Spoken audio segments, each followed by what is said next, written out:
ਇਹ ਕਿਹਾ ਵੀ ਅੱਜ ਉਹ ਸਿਚੁਏਸ਼ਨ ਰੂਮ ਦੇ ਵਿੱਚ ਜਿਹੜੀ ਆ ਫਾਈਨਲ ਜੋ ਡਿਟਰਮੀਨੇਸ਼ਨ ਆ ਉਹ ਕਰਨਗੇ ਵੀ ਇਰਾਨ ਦੇ ਬਾਬਤ ਕੀ ਕਰਨਾ ਹੈਗਾ ਆ। ਯੂਐਸ ਆਫੀਸ਼ੀਅਲਸ ਇਹ ਦੱਸ ਰਹੇ ਆ ਵੀ 60 ਦਿਨਾਂ ਦਾ ਮੋਰਟੋਰੀਅਮ ਆਫ ਅੰਡਰਸਟੈਂਡਿੰਗ ਔਰ ਐਮਓਯੂ ਜੋ ਸੀਜ਼ ਫਾਇਰ ਨੂੰ ਐਕਸਟੈਂਡ ਕੀਤਾ ਗਿਆ ਹੈਗਾ ਆ। ਸੋ ਪਹਿਲਾਂ ਵੀ 60 ਦਿਨਾਂ ਦਾ ਕੀਤਾ ਸੀ, ਹੁਣ ਫੇਰ 60 ਦਿਨਾਂ ਦਾ ਜਿਹੜਾ ਐਮਓਯੂ ਆ ਉਹ ਸਾਈਨ ਕਰਨ ਜਾ ਰਹੇ ਹੈਗੇ। ਜੀ, ਬਿਲਕੁਲ।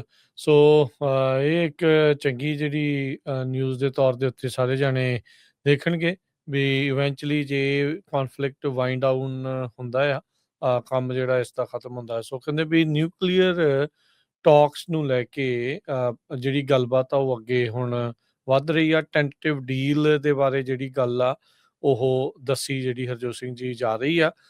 ਪਰ ਜਿੱਦਾਂ ਤੁਸੀਂ ਦੱਸਿਆ ਵੀ ਟਰੰਪ ਹੁਣਾਂ ਨੇ ਕਿਹਾ ਵੀ ਇਰਾਨ ਐਗਰੀ ਕਰਨਾ ਚਾਹੀਦਾ, ਮਸਟ ਐਗਰੀ, ਕਹਿੰਦੇ ਵੀ ਹੋਣਾ ਚਾਹੀਦਾ ਆ ਵੀ never to have nuclear weapon, strait of Hormuz must be immediately open, unrestricted shipping traffic. ਇਹ ਜਿਹੜੀਆਂ ਮੰਗਾਂ ਉਹਨਾਂ ਨੇ ਇੱਕ ਵਾਰੀ ਫੇਰ ਦੁਹਰਾਈਆਂ ਜਿਹੜੀਆਂ ਉਹ ਹੈਗੀਆਂ ਆ। ਇਰਾਨ ਦੇ ਜਿਹੜੇ ਨੇਬਰਸ ਦੇ ਵਿੱਚ ਓਮਾਨ ਆ, ਉਹਨਾਂ ਦੇ ਉੱਤੇ ਟਰੰਪ ਹੋਣਾ ਦੀ ਗਾਜ ਜਿਹੜੀ ਉਹ ਡਿੱਗ ਸਕਦੀ ਆ। ਇਹਦੇ ਬਾਰੇ ਜਿਹੜੀ ਚਰਚਾ ਉਹ ਚੱਲ ਰਹੀ ਆ। ਉਹਨਾਂ ਨੇ ਓਮਾਨ ਦੇ ਬਾਰੇ ਇਹ ਕਿਹਾ ਸੀਗਾ ਵੀ ਜਾਂ ਤਾਂ ਇਹਨਾਂ ਨੂੰ ਮੰਨਣਾ ਪਊਗਾ, ਜੇ ਨਹੀਂ ਮੰਨਦੇ ਤਾਂ ਫਿਰ ਅਸੀਂ ਇਹਨਾਂ ਨੂੰ ਬਲੋ ਕਰ ਦੇਵਾਂਗੇ, ਬੇਸਿਕਲੀ ਵੀ ਉਡਾ ਦੇਵਾਂਗੇ। ਸੋ ਇਹ ਧਮਕੀ ਵੀ ਜਿਹੜੀ ਉਹਨਾਂ ਨੇ ਇਰਾਨ ਨੂੰ ਦਿੱਤੀ ਹੈਗੀ ਆ। ਸੋ ਮਿਡਲ ਈਸਟ ਦੇ ਵਿੱਚ ਜਿਹੜਾ ਹਰਜੋਤ ਸਿੰਘ ਜੀ ਇਹ ਜਿਹੜੀ ਤਰਥੱਲੀ ਆ ਤਕਰੀਬਨ 3 ਮਹੀਨੇ ਪਹਿਲਾਂ ਦੀ ਜਿਹੜੀ ਜ਼ਿਆਦਾ ਸ਼ੁਰੂ ਹੋਈ ਹੈ, ਜਦੋਂ ਤੋਂ ਅਮਰੀਕਾ ਤੇ ਇਜ਼ਰਾਈਲ ਨੇ ਮਿਲ ਕੇ ਇਰਾਨ ਦੇ ਉੱਤੇ ਹਮਲਾ ਕਰ ਦਿੱਤਾ ਸੀ। ਇਹ ਹਮਲਾ ਉਦੋਂ ਹੋਇਆ ਸੀ ਜਦੋਂ ਇਹਨਾਂ ਦੀ ਆਪਸ ਦੇ ਵਿੱਚ ਗੱਲਬਾਤ ਜਨੇਵਾ ਵਗੈਰਾ ਦੇ ਵਿੱਚ ਚੱਲ ਰਹੀ ਸੀਗੀ, ਪਰ ਉਹ ਸਾਰੀਆਂ ਚੀਜ਼ਾਂ ਨੂੰ ਕਹਿ ਲਓ ਵੀ ਲਾਂਭੇ ਕਰਦੇ ਹੋਏ ਇੱਕ ਵੱਖਰੇ ਤੌਰ ਦੇ ਉੱਤੇ ਇਸ ਤਰੀਕੇ ਦੇ ਨਾਲ ਹਮਲਾ ਕਰ ਦਿੱਤਾ ਗਿਆ ਸੀ। ਹੁਣ ਵੀ ਆਪਾਂ ਦੇਖਿਆ ਵੀ ਕਈ ਵਾਰੀ ਗੱਲਬਾਤ ਦੇ ਦੌਰਾਨ ਵੀ ਚੱਲਦੇ ਵੀ ਹਮਲਾ ਜਿਹੜਾ ਆ ਉਹ ਹੋ ਜਾਂਦਾ ਹੈ। ਰੀਸੈਂਟਲੀ ਅਮਰੀਕਾ ਨੇ 2 ਵਾਰੀ ਸਦਰਨ ਇਰਾਨ ਦੇ ਵਿੱਚ ਹਮਲੇ ਜਿਹੜੇ ਉਹ ਕੀਤੇ ਜਿਹੜੇ ਉਹ ਹੈਗੇ ਆ। ਸੋ ਟੈਂਟੇਟਿਵ ਡੀਲ ਕੱਲ ਜਦੋਂ ਆਪਾਂ ਸ਼ਾਮੀ ਕਰ ਰਹੇ ਸੀ ਉਦੋਂ ਵਾਸ਼ਿੰਗਟਨ ਪੋਸਟ ਵਾਲੇ ਇਹ ਦਾਵਾ ਜਿਹੜਾ ਉਹ ਕਰ ਰਹੇ ਹੈਗੇ ਆ।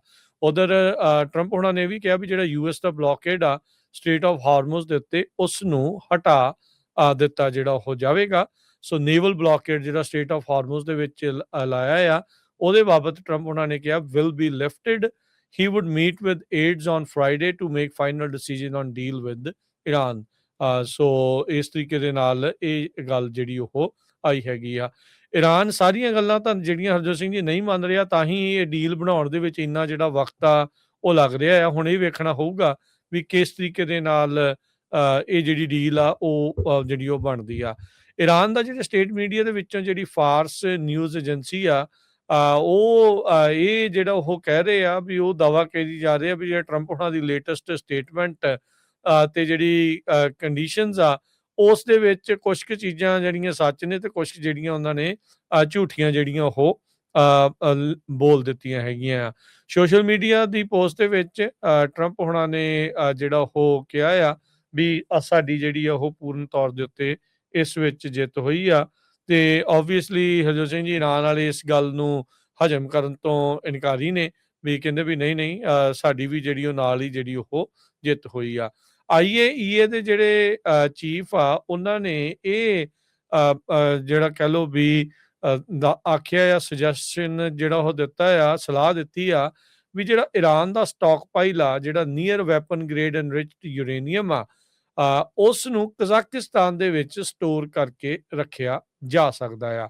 ਫਾਈਨੈਂਸ਼ੀਅਲ ਟਾਈਮਸ ਦੇ ਨਾਲ ਗੱਲ ਕਰਦੇ ਹੋਏ ਇੰਟਰਨੈਸ਼ਨਲ ਐਟੋਮਿਕ ਐਨਰਜੀ ਐਸੋਸੀਏਸ਼ਨ ਦੇ ਚੀਫ ਰਫੇਲ ਗਰੋਸੀ ਤੇ ਕਜ਼ਾਕਿਸਤਾਨ ਦੇ ਜਿਹੜੇ ਪ੍ਰੈਜ਼ੀਡੈਂਟ ਕਸਾਮ ਜੋਮਾਰਤ ਤੋਕੇਯੇਵ ਉਹਨਾਂ ਨੇ ਜਿਹੜਾ ਇਸ ਤਰੀਕੇ ਦੇ ਨਾਲ ਆਖਿਆ ਆ। ਸੋ ਯੂਐਸ ਇਰਾਨ ਦੀ ਜਿਹੜੀ ਕਹਿੰਦੇ ਵੀ ਡੀਲ ਬਣਦੀ ਆ ਤਾਂ ਇਰਾਨ ਦੇ ਕੋਲ ਜਿਹੜਾ nuclear enriched nuclear grade weapon grade ਜਿਹੜਾ ਐਨਰਿਚਡ ਯੂਰੇਨੀਅਮ ਆ ਉਹਨੂੰ ਕਜ਼ਾਕਿਸਤਾਨ ਦੇ ਵਿੱਚ ਰੱਖ ਸਕਦੇ ਆ। ਕਹਿੰਦੇ ਵੀ ਇੰਟਰਨੈਸ਼ਨਲੀ ਕੰਟਰੋਲਡ ਬੈਂਕ ਹੋਊਗਾ ਜਿਹਦੇ ਵਿੱਚ ਲੋ ਐਨਰਿਚਡ ਯੂਰੇਨੀਅਮ ਜਿਹੜਾ ਫਿਊਲ ਸਪਲਾਈਜ਼ ਦੇ ਲਈ, ਪਾਵਰ ਸਟੇਸ਼ਨਸ ਦੇ ਲਈ ਆ, ਉਹਦੇ ਵਿੱਚ ਜਿਹੜਾ ਰੱਖਿਆ ਜਿਹੜਾ ਹੋ ਜਾ ਸਕਦਾ ਹੈਗਾ ਆ। ਸੋ ਹੁਣ ਦੇਖਦੇ ਆ ਵੀ ਕਿਸ ਤਰੀਕੇ ਦੀ ਜਿਹੜੀ ਉੱਧਰ ਗੱਲ ਬਣਦੀ ਆ।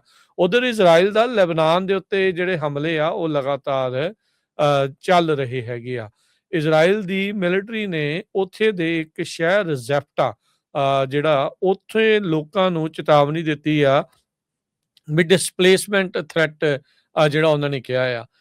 ਕੱਲ ਨੇਤਨਿਆਹੂ ਨੇ ਕਿਹਾ ਸੀਗਾ ਵੀ ਗਾਜ਼ਾ ਦੇ ਵਿੱਚ ਉਹਨਾਂ ਨੇ ਕਹਿੰਦੇ ਵੀ ਆਦੇਸ਼ ਦੇ ਦਿੱਤਾ ਆਪਣੀ ਮਿਲਟਰੀ ਨੂੰ ਵੀ 70% ਗਾਜ਼ਾ ਦੇ ਉੱਤੇ ਕੰਟਰੋਲ ਤੁਸੀਂ ਹੁਣ ਕਰ ਲਓ।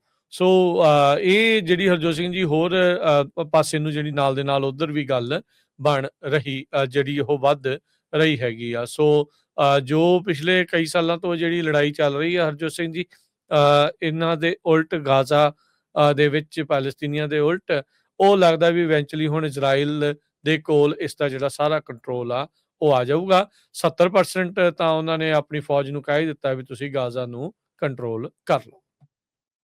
ਬਿਲਕੁਲ।